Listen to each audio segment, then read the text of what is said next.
ನ್ಯಾಯ. ನಾನು ಇವತ್ತು ನಿಮ್ಮ ಮುಂದೆ ನೀತಿ ಕಥೆಯನ್ನು ಹೇಳುತ್ತೇನೆ. ಒಂದು ಊರಿನಲ್ಲಿ ಒಬ್ಬ ಬ್ರಾಹ್ಮಣನಿದ್ದ. ಅವನು ಯಾತ್ರೆಗಾಗಿ ಕಾಡಿನ ದಾರಿಯಲ್ಲಿ ನಡೆಯುತ್ತಿದ್ದ.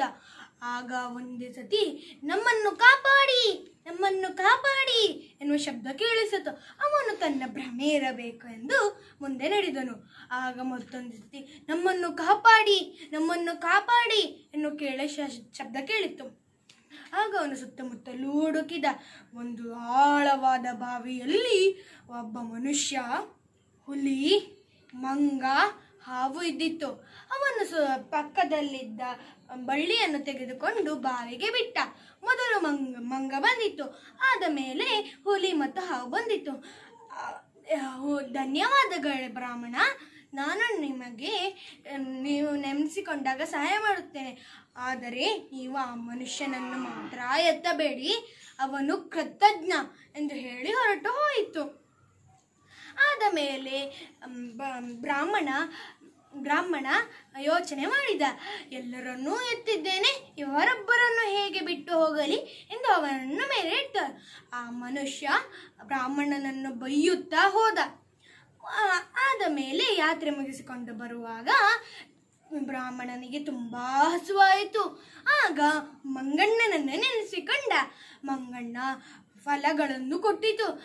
ಆರಾಮವಾಗಿ ತಿನ್ನುತ್ತಾ ಅದು ಹೇಳಿತು, ನಾವು ಹುಲಿಯ ಹತ್ತಿರ ಹೋಗೋಣ ಎಂದು ಹೇಳಿದಾಗ ಅವರಿಬ್ಬರು ಹುಲಿಯ ಹತ್ತಿರ ಹೋಗಿದ್ದವು. ಆದ ಮೇಲೆ ಹುಲಿಯು ಬ್ರಾಹ್ಮಣಿಗೆ ಒಂದು ದೊಡ್ಡ ಬುಟ್ಟಿಯಲ್ಲಿ ಸ್ವರ್ಣ ಮುದ್ರೆಗಳು ಮತ್ತು ಆಭರಣಗಳು ಕೊಟ್ಟಿತು.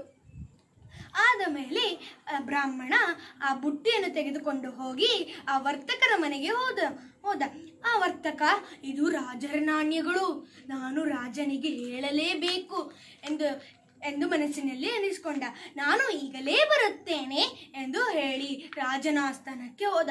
ರಾಜನ ಆಸ್ಥಾನಕ್ಕೆ ಹೋಗಿ, ರಾಜರೇ, ನಿಮ್ಮ ಸ್ವರ್ಣ ಮುದ್ರೆಗಳನ್ನು ಕದ್ದ ಕಳ್ಳ ನನ್ನ ಮನೆಯಲ್ಲಿದ್ದಾನೆ, ಬೇಗನೆ ಸೈನಿಕರನ್ನು ಕಳಿಸಿ ಅವನನ್ನು ಸೆರೆಮನೆಗೆ ಹಾಕಿ ಎಂದು ಹೇಳಿದಾಗ ರಾಜರು ಸೈನಿಕರನ್ನು ಅವನ ಮನೆಗೆ ಕಳುಹಿಸಿದರು.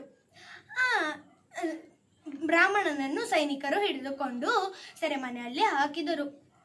ಆದ ಮೇಲೆ ಸೆರೆಮನೆಯಲ್ಲಿ ಹಾವು ಬಂದು, ಬ್ರಾಹ್ಮಣರೇ, ನೀವು ನಮಗೆ ಸಹಾಯ ಮಾಡಿದ್ದೀರಿ, ನಾನು ಇವತ್ತು ರಾಜಕುಮಾರಿಯನ್ನು ಕಚ್ಚುತ್ತೇನೆ, ನೀವು ನನ್ನನ್ನು ಕರೆದು ನಾನು ಆ ವಿಷ ಹೀರುತ್ತೇನೆ, ಧನ್ಯವಾದಗಳು ಎಂದು ಹೋಯಿತು. ಆದ ಮೇಲೆ ರಾಜಕುಮಾರಿ ಹೂವನ್ನು ತೆಗೆದುಕೊಂಡು ಉದ್ಯಾನವನದಲ್ಲಿ ಇದ್ದಳು. ಆಗ ಹಾವು ಬಂದು ರಾಜಕುಮಾರಿಗೆ ಕಚ್ಚಿತು. ವಿಷ ಏರಿತು. ರಾಜಕುಮಾರಿ ಮೂರ್ಛೆ ಹೋದಳು. ಆಗ ರಾಜ್ಯ ವೈದ್ಯರು ಬಂದು, ಯಾವ ಹಾವು ಕಚ್ಚಿದೆಯೋ ಅದೇ ಹಾವು ಬಂದು ವಿಷ ಹೀರಬೇಕು ಎಂದು ಹೇಳಿದನು. ಆಗ ರಾಜರು ಡಂಗೂರ ಸಾರಿಸಿದರು. ಯಾವ ಹಾವು ನನ್ನ ಮಗಳಿಗೆ ಕಚ್ಚಿದೆಯೋ ಆ ಹಾವನ್ನು ನೀವು ತೆಗೆದುಕೊಂಡು ಬರಬೇಕು. ತೆಗೆದುಕೊಂಡು ಬಂದವರಿಗೆ ನನ್ನ ಮಗಳ ಜೊತೆ ಮದುವೆ ಮಾಡಿಸ್ತೇನೆ, ಅರ್ಧ ರಾಜ್ಯವನ್ನು ಕೊಡುತ್ತೇನೆ ಎಂದು ಹೇಳಿದನು. ಆಗ ಆ ಬ್ರಾಹ್ಮಣ ಸೆರೆಮನೆಯಲ್ಲಿ ಹೇಳಿ, ನಾನು ರಾಜಕುಮಾರಿಯ ಕಚ್ಚಿದ ಹಾವನ್ನು ತೆಗೆದುಕೊಂಡು ಬರುತ್ತೇನೆ ಎಂದು ಹೇಳಿದಾಗ ಸೈನಿಕರು ರಾಜನ ಬಳಿ ಕರೆದುಕೊಂಡು ಹೋದರು. ಆಗ ಓಂ ನಾಗದೇವಾಯ ನಮಃ ಹೇಳಿದಾಗ ಹಾವು ಬಂದಿತು, ವಿಷವನ್ನು ಹೀರಿತು. ಆಗ ರಾಜಕುಮಾರಿ ಎದ್ದಿದ್ದಾಗ ರಾಜ ಕೇಳಿದನು, ನೀನು ಯಾಕೆ ಹೀಗೆ ಮಾಡಿದೆ? ನೀನು ಯಾಕೆ ಸ್ವರ್ಣ ಮುದ್ರೆಗಳನ್ನು ಕದ್ದೆ ಎಂದು ಕೇಳಿದಾಗ, ನಾನು ಕದ್ದಿದ್ದಲ್ಲ ಪ್ರಭು, ಆ ವರ್ತಕ ಚಿನ್ನಗಳನ್ನು ಕದ್ದಿದ್ದ. ಹುಲಿಯೊಂದು ಅವನನ್ನು ಅಟ್ಟಿಸಿಕೊಂಡು ಹೋಗಿತ್ತು.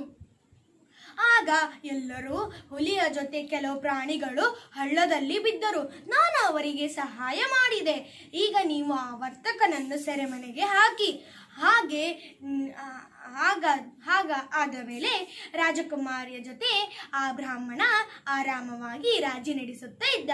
ಈ ಕಥೆಯ ನೀತಿ, ನೀಚರಿಗೆ ಸಹಾಯ ಮಾಡಿದರೆ ಹಾವಿಗೆ ಅಲೆರದಂತೆ. ಧನ್ಯವಾದಗಳು.